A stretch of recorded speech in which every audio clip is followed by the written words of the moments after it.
João 3,16. Amém.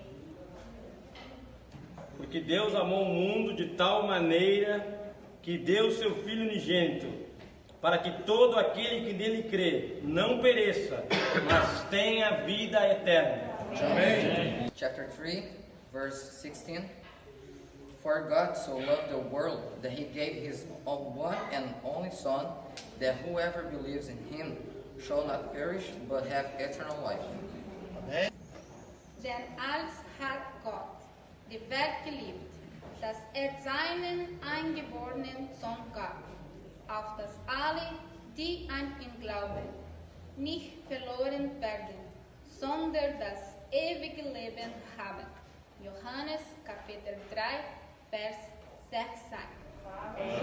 Jean 3, verset 16. Car Dieu a tant aimé le monde qu'il a donné son Fils unique, afin que quiconque croit en lui ne périsse point, mais qu'il ait la vie éternelle. Amém. Dio infante ha tanto amato il mondo da dare il suo figlio unigenito, perché chiunque crede in lui non muoia, ma abbia la vita eterna.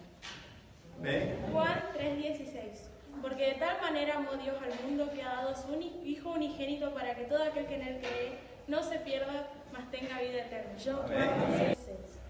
Parce que bon Dieu si tellement aimé les hommes, li bay sel petit li a pour yo. Tout le monde qui va mettre confiance sur lui, pas perdre la vie. Au contraire, il y a la vie qui va jamais finir.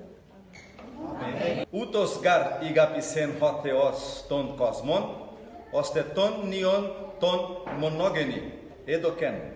Είναι πας χω πιστεύον εις αυτόν μη απότειλε αλ εχει ζωήν αιώνιον.